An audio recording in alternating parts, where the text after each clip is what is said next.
जी शुक्रिया। माननीय बड़े अफसोस की बात है रविशंकर प्रसाद मुझे, मैं शुक्रिया।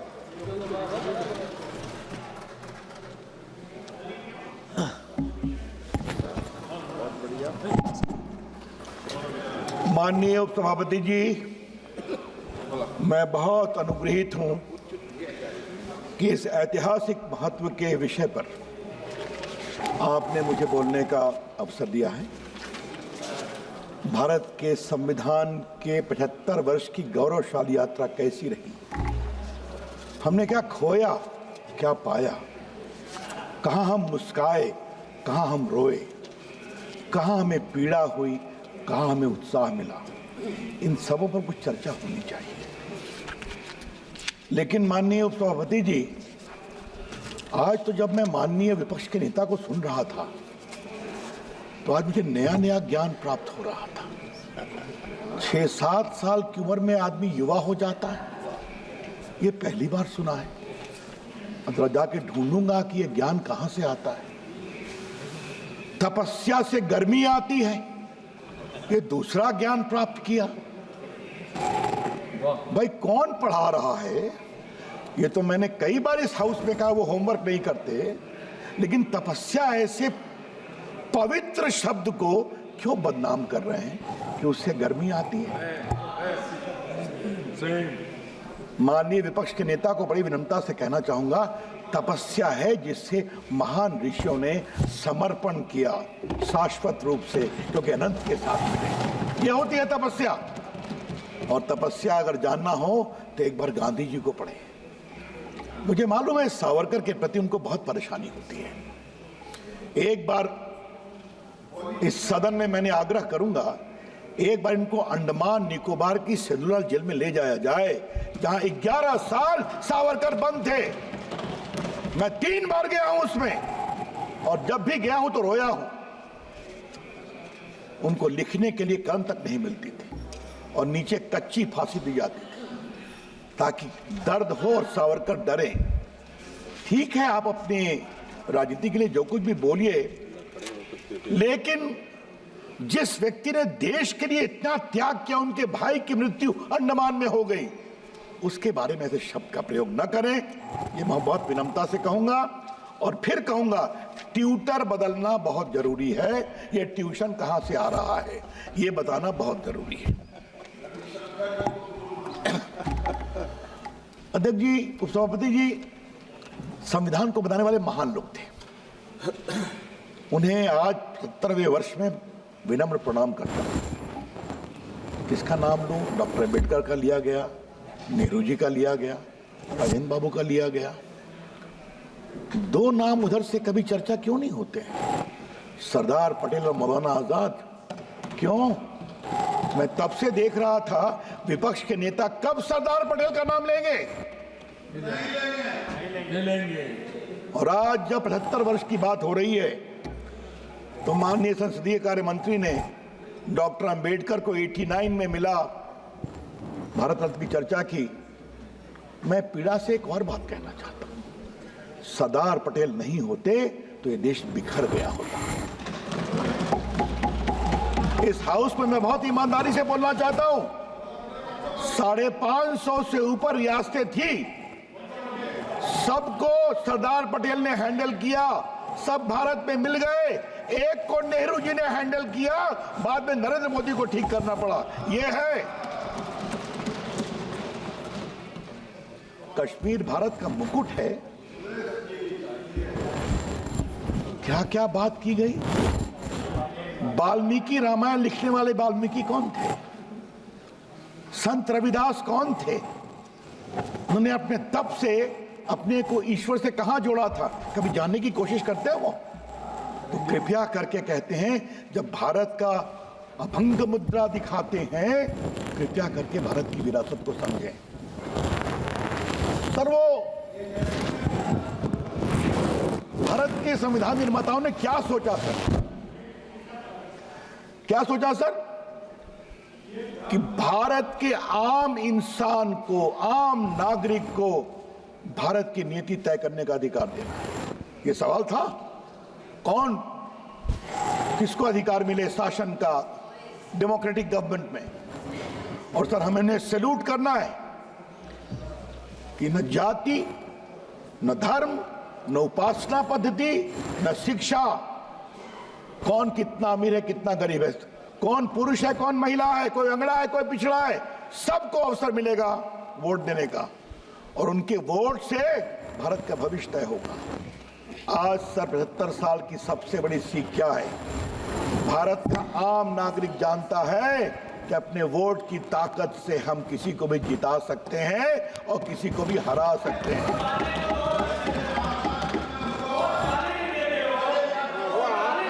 आप बैठिएगा प्लीज, आप बैठिएगा और प्लीज सर, आप बैठिएगा, नहीं आप बैठिएगा प्लीज, अच्छा आप बैठिएगा। रविंद्र यादव जी आप बैठिएगा। अच्छा बैठिए आप बैठिएगा, आप बैठिए, उनको बोलने दीजिए। सर कल मैं उधर से सुन रहा था सर। रविंद्र यादव जी सर उनको बोलने दीजिए। कल मैं उधर से सुन रहा था सर कि संविधान में संवाद हुआ था। संवाद यहां भी होना चाहिए जरूर। संसद देश की सबसे बड़ी पंचायत है। उधर के लोगों को एक बात मैं और विनम्रता से कहूंगा, संवाद का मतलब ये भी है हमने आपकी बात सुनी। जब हमारे प्रधानमंत्री आए भाषण देने तो आप उनको सुनिए, वॉकआउट मत करिए। ये भी संवाद का एक बहुत बड़ा पक्ष है। सर संविधान की बात बहुत कही गई सर कि हम हार गए, हम कमजोर हो गए।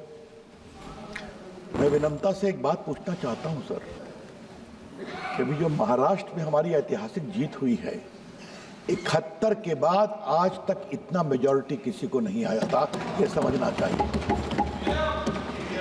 और हरियाणा में जो हम लोग जीते हैं सर तीसरी बार, 14 के बाद भी अधिक बहुमत से जीते हैं। सर इसका मतलब क्या है? मतलब यह है सर कि जनता ने सोचा जो अच्छा काम करेगा उसको एक बार नहीं, दूसरी बार नहीं, तीसरी बार भी प्रधानमंत्री बनाएंगे। और जो प्रधानमंत्री को कमजोर दिखाने की कोशिश करेगा संविधान के बदलने के बेबुनियाद आरोप पर, जनता समझ गई हमको मूर्ख बनाने की कोशिश की गई।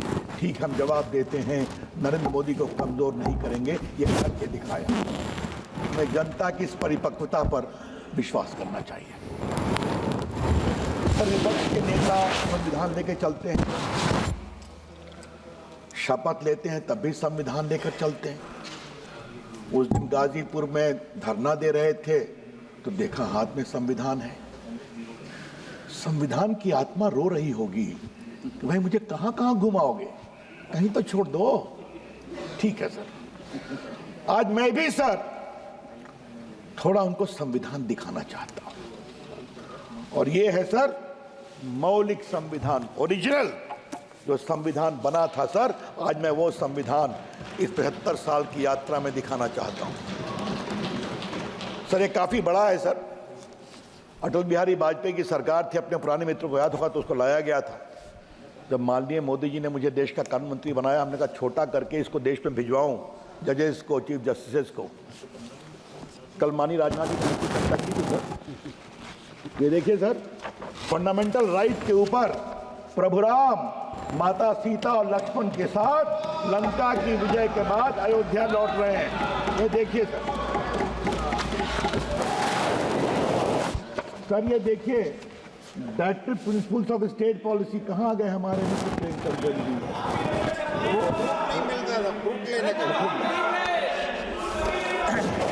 सर ये देखिए सर, भगवान कृष्ण अर्जुन को महाभारत में गीता का ज्ञान दे रहे हैं। ये इसमें सर, इसमें महाबुद्ध हैं सर, इसमें महावीर हैं सर, इसमें नटराज भी हैं सर। एक और देखेंगे, ये देखिए पार्ट 7 में बजरंग बली हनुमान जी की भी तस्वीर है। ये देखिए आप सर, इसमें सर ये देखिए प्रभु नटराज की तस्वीर है। और ये देखिए सर, गुरु गोविंद सिंह है, झांसी की रानी है, छत्रपति शिवाजी हैं, अकबर हैं, बाबर औरंगजेब नहीं है। तो इस संविधान बनाने वाले जानते थे कि इस देश की विरासत प्रभु राम है, प्रभु कृष्ण है, बाबर औरंगजेब नहीं है, छत्रपति शिवाजी। और सर आप देखें सर, ये जो मैं दिखा रहा हूं, ये देखिए सबके दस्तखत हैं सर। पहला दस्तखत राजेंद्र प्रसाद, फिर जवाहरलाल नेहरू, फिर सरदार पटेल, मौलाना आजाद, आपके डॉक्टर अंबेडकर, सबों के हस्ताक्षर। सर मैं एक सवाल पूछने की इच्छा होती है, अगर भारत का संविधान आज बनता सर, एक मिनट के लिए मान लीजिए, और इसी संविधान में ये चित्रों को लाने की कोशिश की होती तो कितना हंगामा करते हो, कितना वो अपनी विरासत को कितना समझे सर। यही तो मैं कह रहा हूं सर, हम कहां से शुरू किए थे और कहां चले गए। अपनी विरासत, भारत की विरासत होगी प्रभु राम की, प्रभु कृष्ण की, रामकृष्ण परमहंस की, विवेकानंद की, अरविंदो घोष की, लोकमान्य तिलक की, नारायण गुरु की, सुब्रमण्यम भारती की, ये महात्मा गांधी की, ये हमारी विरासत है। हमारी विरासत कभी औरंगजेब बाबर नहीं हो सकते। और ये बात मैं इसलिए कह रहा हूं सर कि अगर ये परंपरा होती ना तो प्रभु राम का मंदिर बहुत पहले बन गया होता, प्रभु कृष्ण का मंदिर बहुत पहले बन गया होता। मुझे बहुत, मैं कृतज्ञ हूं सरदार पटेल के मुंशी और डॉक्टर राजेंद्र प्रसाद का कि सोमनाथ का मंदिर बन गया। और हमारे गुजरात के मेंबर्स बैठे हुए हैं, क्या कहा गया था, इसे आर्कियोलॉजिकल सर्वे को दे दो, उसी तरह से रखेगा। सर इस देश की आत्मा कभी अपनी विरासत से समझौता नहीं। और उस तरफ के लोगों से मुझे आज एक सवाल पूछना है, पूरे दिल्ली में किंग एडवर्ड की मूर्ति थी कि नहीं, क्वीन विक्टोरिया की मूर्ति थी या नहीं, लॉर्ड इरविन, लॉर्ड हार्डिंग की मूर्ति देश के सारे गवर्नर्स के राजभवन के सामने थी या नहीं, वो कहां चली गई। ये सबको हटा दिया गया, दिल्ली वालों को बुद्ध जयंती पार्क के कॉर्नर में डाल दिया गया। क्यों? क्योंकि वो मूर्तियां कला की मूर्तियां नहीं थी, वो गुलामी और दास्ता की मूर्तियां थी। और आपने निर्णय किया कि वो मूर्तियां नहीं रहेंगी, आपने अच्छा काम किया। यही बात प्रभु राम के जन्म स्थान, कृष्ण जन्म स्थान और काशी विश्वनाथ के मंदिर के बारे में क्यों सोच नहीं होती है सर। यही है वोट बैंक पॉलिटिक्स। आगे इस पर थोड़ा मैं बोलूंगा। ये वोट बैंक पॉलिटिक्स के चक्कर में जो फंस गए उससे बाहर नहीं निकले।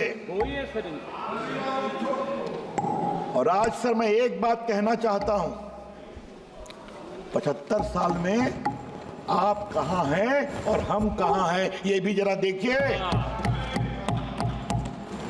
75 साल में आप कहां हैं और हम कहां हैं, क्योंकि हमारे श्यामा प्रसाद मुखर्जी के विचार, दीनदयाल उपाध्याय के विचार आज लोगों ने स्वीकारा है। ये देश राष्ट्रवाद से चलेगा, देश के प्रति समर्पण से चलेगा और विकास से भी चलेगा। सर मैं आपसे एक और बात कहना चाहता हूं, कल बहुत चर्चा हुई है, जो हमारे सारे सुरक्षाकर्मी मारे गए संसद के उस समय। सर मैं भी संसद में था, वो भयावह दृश्य देखा है। सारे लोग ह्यूमन राइट्स की बात करते हैं, अफजल गुरु के ह्यूमन राइट्स की बात करते हैं। कभी इन लोगों ने जो हमारे सुरक्षा कर्मचारी मारे गए, उनके परिवार के ह्यूमन राइट्स की बात की क्या? कभी करते हैं? आतंकवादियों ने उनको मारा, उनके बच्चों, उनकी पत्नी, उनकी विधवा का कोई ह्यूमन राइट है या नहीं? 75 साल में सर ये भी एक यात्रा आई है। देश की पूरी बात ऐसी पिछल गई है। हमारी सोच बहुत साफ है। आप आतंकवादियों के ह्यूमन राइट्स की लड़ाई लड़ो, हम तो लड़ेंगे देश के सुरक्षा कर्मी की जो आतंकवाद में मारे जाते हैं। हम लड़ेंगे वो हमारे सीआरपीएफ बीएसएफ के जवान के लिए। सर देश के लिए जीते तो सब लोग हैं सर, देश के लिए मरते कौन हैं? ये सुरक्षा कर्मी होते हैं। हमें उनके पूरे मानवाधिकार की चिंता करनी पड़ेगी। सर काफी बात हो रही है सर। सेकुलरिज्म की बात करते करते ये कहां से लाया गया सेकुलरिज्म, इसका जवाब देना जरूरी है दूसरे पक्ष पर आने के पहले। हमारे जो संविधान बनाने वाले थे, क्या सरदार पटेल, क्या राजेंद्र प्रसाद, क्या जवाहरलाल नेहरू, क्या डॉक्टर अंबेडकर, क्या मौलाना आजाद और बाकी सब बड़े नेता, ये भारत की विरासत को समझते थे। वो जानते थे कि भारत की विरासत मूल रूप से पंथ निरपेक्ष है। ऋग्वेद का एक ज्ञान है ना सर, एकम सदविप्रा बहुधा वदंती।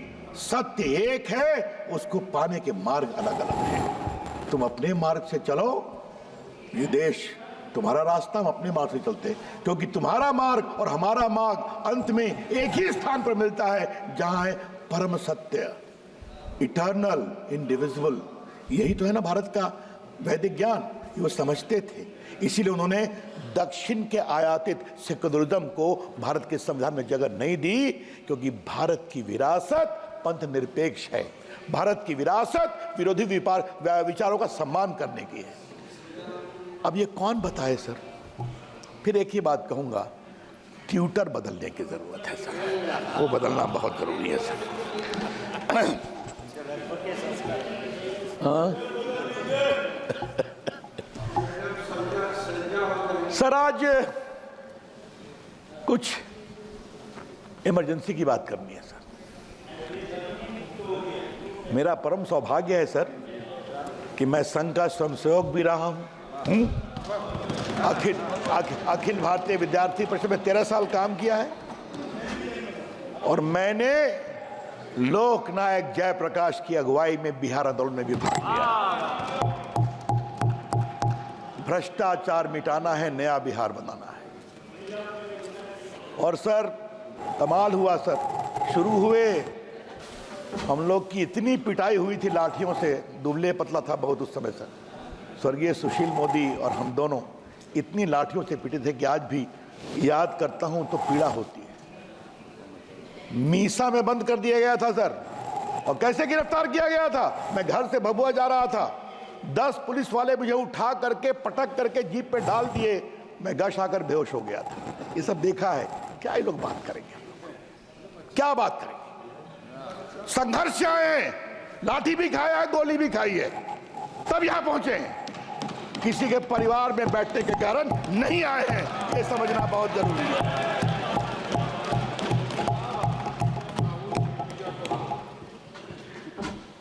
सर इंदिरा जी फंसती गई, 71 के बाद बहुत लोकप्रिय थी, जीत गई, लगा आप तो हम जीतते रहेंगे।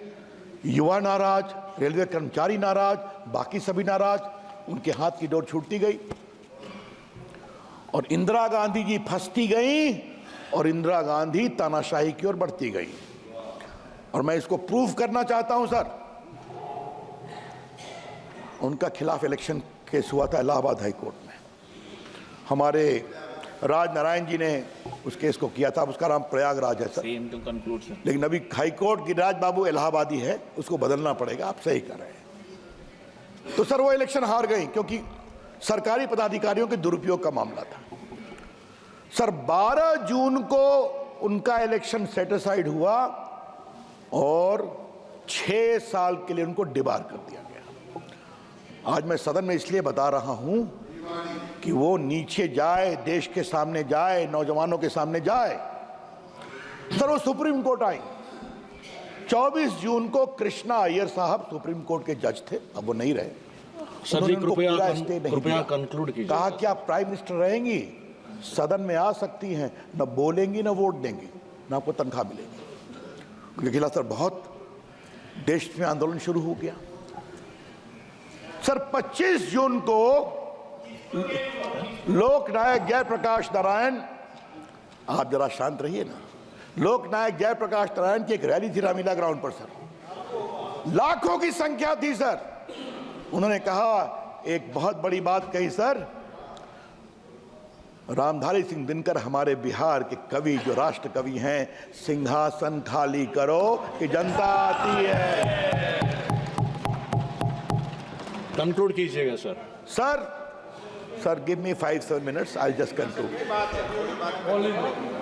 सर आपको बताऊं, सीधा इमरजेंसी लगा दी गई, और ये हमें बोलते हैं लोकतांत्रिक मान्यताओं की बात, अभंग मुद्रा दिखाते हैं। भारत में इंटरनल इमरजेंसी पहली बार लगी थी और कैबिनेट का अप्रूवल नहीं हुआ था।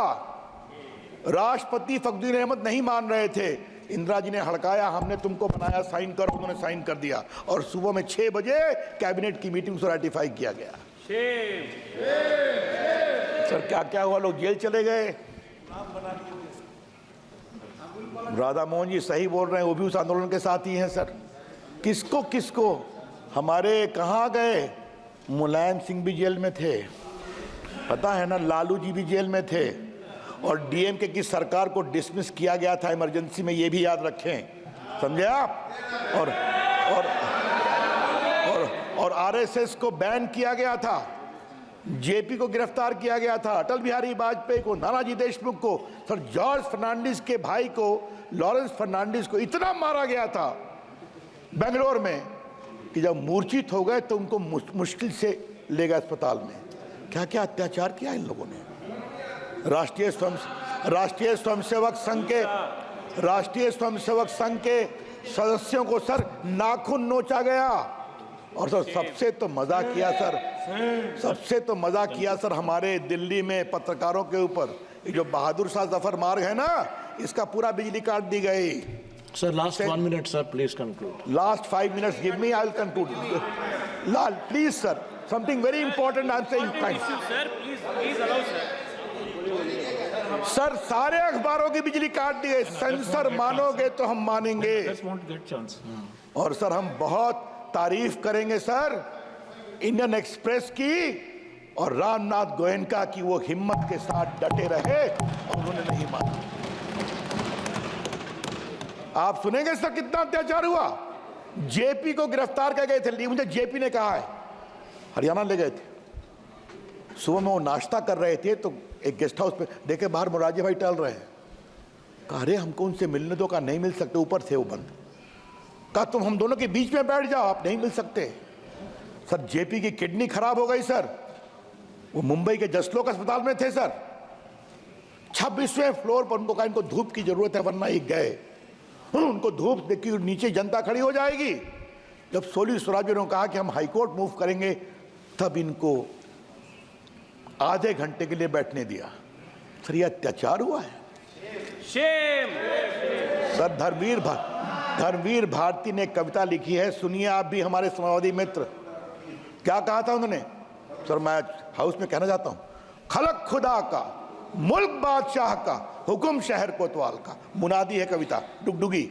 खलक खुदा का, मुल्क बादशाह का, हुक्म शहर कोतवाल का।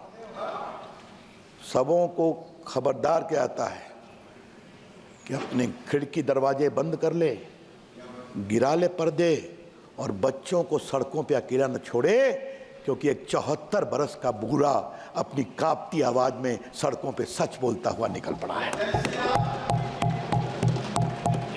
सर अटल बिहारी वाजपेयी की कविता है, जेल में, हम टूट सकते हैं मगर झुक नहीं सकते। सर आज तक आपने माफी मांगा, सर 5 मिनट वक्त दीजिए सर, जुडिशरी में बोलना बहुत जरूरी है सर, 5 मिनट वक्त दीजिए काइंडली सर। इन्होंने जजेस को सुपरसीड किया। फिर मौका मिलेगा सर, और भी मौका मिलेगा, और भी लोग हैं बोलने के लिए। बस 5 मिनट, और भी लोग हैं बोलने के लिए, उनको भी समय देना चाहिए। उन्होंने किसको सुपरसीड नहीं किया सर। सर आपको फिर समय मिलेगा, फिर मिलेगा। सर प्लीज सर आप दो करेंगे सर आप। और HR खन्ना जिन्होंने एडीएम जबलपुर में उन्होंने कहा इमरजेंसी में भी लोगों के मानवाधिकार नहीं हो सकते, हट सकते। सर उनको 2 महीना के लिए भी भारत का मुख्य न्यायाधीश नहीं बनने दिया क्योंकि उन्होंने डिसेंट किया था। ये लोग क्या बात करते हैं सर। और मालूम है सर, जब उस केस की सुनवाई हो रही थी, इसी जस्टिस HR खन्ना ने पूछा attorney general, if a person is shot while he being arrested, does he have any relief? No, in emergency has no relief. ये शर्मनाक बात करने वाले सर जी धन्यवाद, धन्यवाद सर जी। क्या जुडिशरी, क्या कुमारी प्रेस, शैलजा जी, धन्यवाद सर जी, धन्यवाद sir ji. Thank you sir.